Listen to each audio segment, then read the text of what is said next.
So last night I had a nightmare, and no, this is not some like witty, prefabricated segue into a damning refutation of religion. If that's what you're expecting, I'm sorry to disappoint you, but I actually had a fucking nightmare. A bad fucking nightmare. Probably the worst nightmare I think I've ever had in my entire life.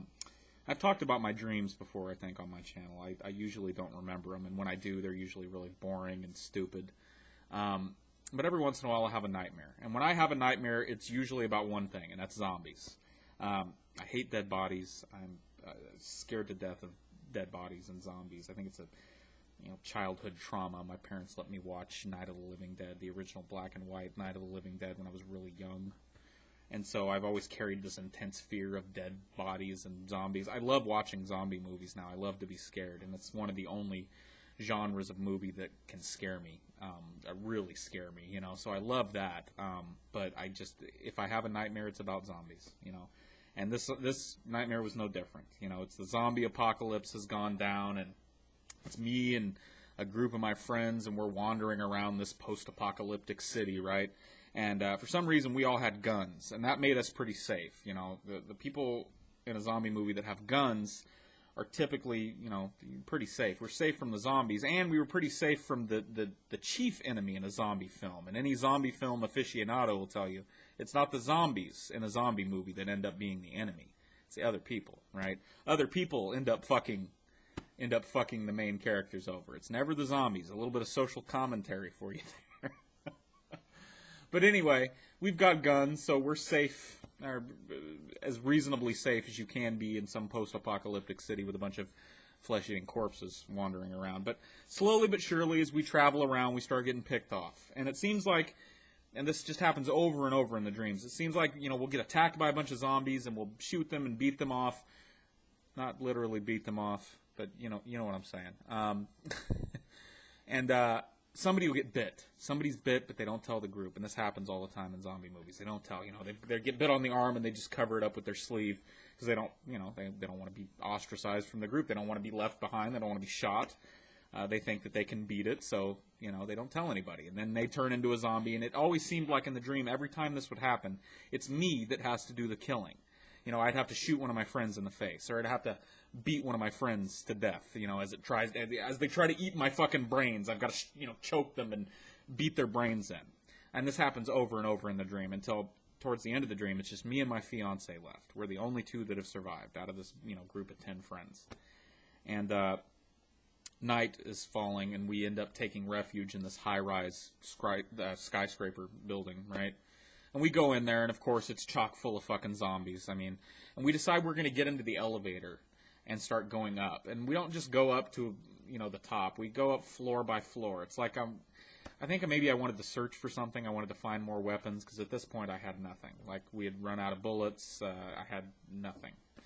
And, of course, every floor that we go to, there's some horrific, gory zombie scene. Zombies all gathered around eating somebody's corpse, and we'd have to run away and just barely escape, and we just go up floor by floor by floor, and every floor this happens. And finally, we get to the high-rise penthouse, I guess, of this building, and we get up there, and there's nothing there. There's nobody, no zombies, no people. But I remember it was the scariest floor in that building. Like, I was more scared at that point in my dream than any other. Something just didn't feel right, And I told my fiance at that point, we need to get out of here. We need to get out of this building. And she says, okay. So we walk back over to the elevator, and I notice as she's going to push the elevator down button, right? I notice that the elevator has left our floor, which means, of course, that somebody or something on another floor has called the elevator. And I try to stop her at the last second. I say, no, don't, but she pushes the button. And so the elevator starts coming up. And at this point, I know there's going to be something in this elevator. And it gets all the way up to us. It takes forever to get to the top, and it slides open. And this is a very cliche moment, but in my dream it was just horrifying. It slides open, and there's a guy standing there, and you could tell he was fucked up. He's got his back to me. You could tell he was fucked up. His neck is all torn out or something, and he's just kind of standing there. And at that point, I woke up. Now, usually when you have a nightmare and you wake up, the worst of it is over. But that wasn't the case this time, and that's really what I wanted to talk about today, because the scariest part of this nightmare happened to me after I woke up from it. Now, usually when I have a nightmare, and this one was particularly bad for a nightmare of mine, but even so, I think usually it's just, I tell myself, roll over, go back to sleep, you had a nightmare. There's always this little irrational voice that's still screaming fear into your brain, right? But eventually, over the course of 30 seconds, you take a few deep breaths, you calm yourself down, and everything's fine. And that rational voice wins out 99% of the, I've never had this happen to me. I'm always able to tell myself, just chill out, take a few deep breaths, it was a bad dream, go back to sleep, finish your fucking sleep, for Christ's sakes. But tonight, that other voice, that irrational voice in my head was so fucking loud and overbearing. I don't know how to explain this, but there was one half of my brain that was telling me to go back to sleep, and another more powerful half of my brain telling me that there was a fucking zombie standing in the doorway of my bedroom. I shit you not. And if I would have made a noise or rolled over or moved at all, this zombie was going to attack me. And I was paralyzed with fear. I was laying in my bed, unable to move. Even though this rational part of my brain was screaming, "You're retarded. There's nobody in this house but you and your fiance and your little fucking dog. There's no zombie standing in the doorway."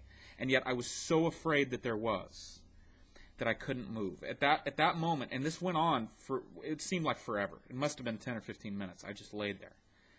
And I couldn't move. I couldn't bring myself to speak or say anything or get out of bed. I just laid there, completely still, and the adrenaline was just pumping through me.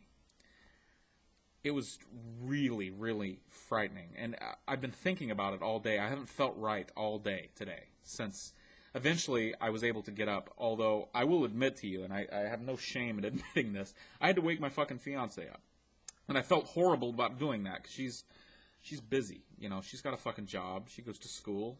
She doesn't have time to be fucking with me at 1:30 in the morning because I had a bad dream. But it's all I could do. Eventually I poked her and woke her up, and when she moved and nothing happened, I was able to talk to her about it.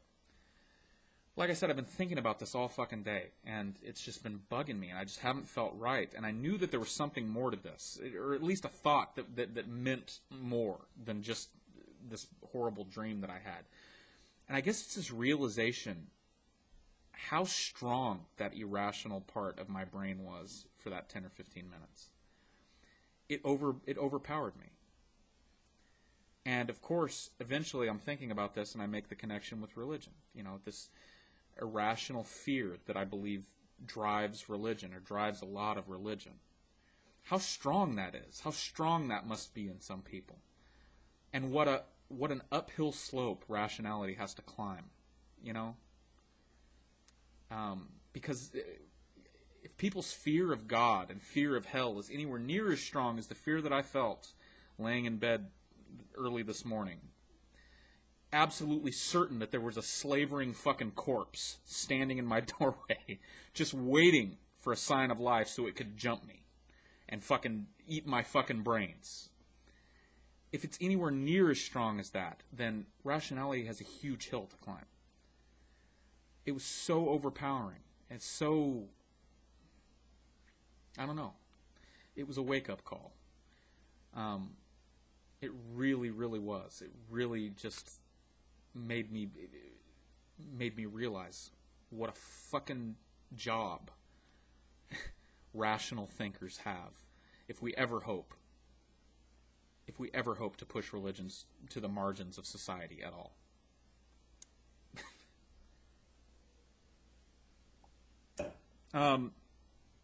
So anyway, yeah, that's pretty much it. That's what I wanted to cover. I also, right here at the end, and I'd like to hear from other people on this. Tell me about dreams that you've had. Has this ever happened to you? I don't know what you'd call it. It's not a night terror, right? I think night terrors are when you wake up screaming. I was fully awake, I was just paralyzed with fear. If anybody's ever had this happen, let me know. Talk to me about it. I'd also like to talk about the Ego Boost contest, and yes, I know it's been a fucking month, and I told you guys it was going to take me a while, and it did. I had to slow way down because I just really did too much at once and was not really watching the video. I'd go through the motions, but I wasn't getting any of it. I finally have gotten through the videos. I'm in the process of making the decision. I've got it narrowed down to a few people. I'm going to get a hold of the winner as soon as I know. for sure who it is, but I've got it narrowed down now, so no more submissions. So you'll be hearing from me soon on that. Yeah. Peace.